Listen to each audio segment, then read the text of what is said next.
হচ্ছে বুনু। রাধে রাধে বন্ধুরা, কেমন আছো সবাই? আশা করি ভালো আছো, আমিও খুব ভালো আছি। তো আজকে শ্রাবণ মাসের প্রথম সোমবার। তো এই সোমবারে সবাই আজকে বাবার মাথায় জল ঢালবে।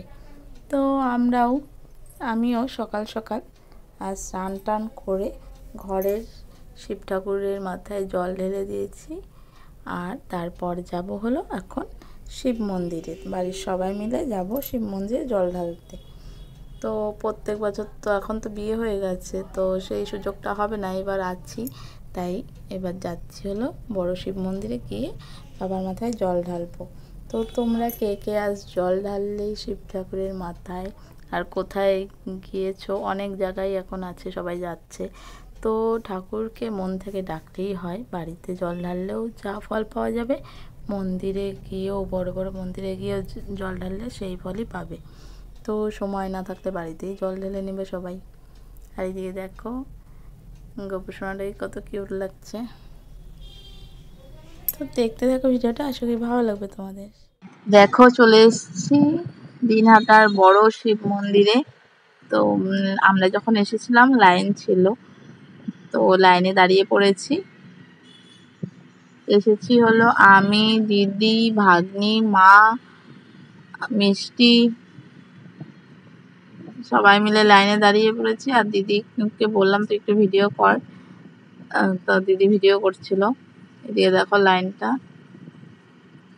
তো মানে অনেক বছর পর দিদি, মা, আমি মানে সবাই একসঙ্গে শিব ঠাকুরের মাথায় মানে জল ঢালতে এলাম। তো দিদিরা তো আসতেই পারে না, ভাগ্নের স্কুল থাকার জন্য আসতেই পারতো না। তো অনেক বছর পর সবাই একসাথে আমরা জল ঢাললাম বাবার মাথায়। তো এই টাইমটা একটু ফাঁকা হয়েছিল, তো ভেতরে তো ক্যামেরা অ্যালাউ নেই, তাই দূরের থেকেই তোলা হয়েছে। তো আমাদের জল টল খুব ভালোভাবে জল ঢালা হয়েছে। মিষ্টি সোনা তো প্রথমবার আসলো ঠাকুরের মাথায়, ও জল দিল। তো সবাই মিলে জল টল ঢেলে কিছুক্ষণ এখানে থেকে আমরা আবার চলে যাব হলো কালীবাড়ি, চৌরাহাট কালীবাড়ির যে শিব মন্দিরটা আছে সেখানে। তো মা বলছিল ওখানে যাবে।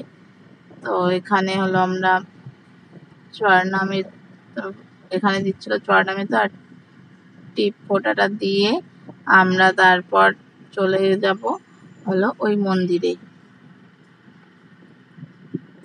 খুব ভালো লাগলো। তো তোমরা সবাই কি এই মন্দিরে এসেছিলে জল ঢালতে? অনেকেরই আমি ফটো দেখলাম, কিন্তু কারোর সাথে সেভাবে চেনা, কারোর সাথে দেখা হয়নি। তো এখন শ্রাবণ মাসে সবাই সুবচ্চুরি পড়ে, তো আমরাও পড়বো। তো আমরা পড়িনি, তো ভেবেছিলাম আজকে ঠাকুরের মাথায় জল দিয়ে তারপরেই পড়বো। তো আমার ভিডিওটা কেমন লাগলো জানিও। এখানেই শেষ করছি।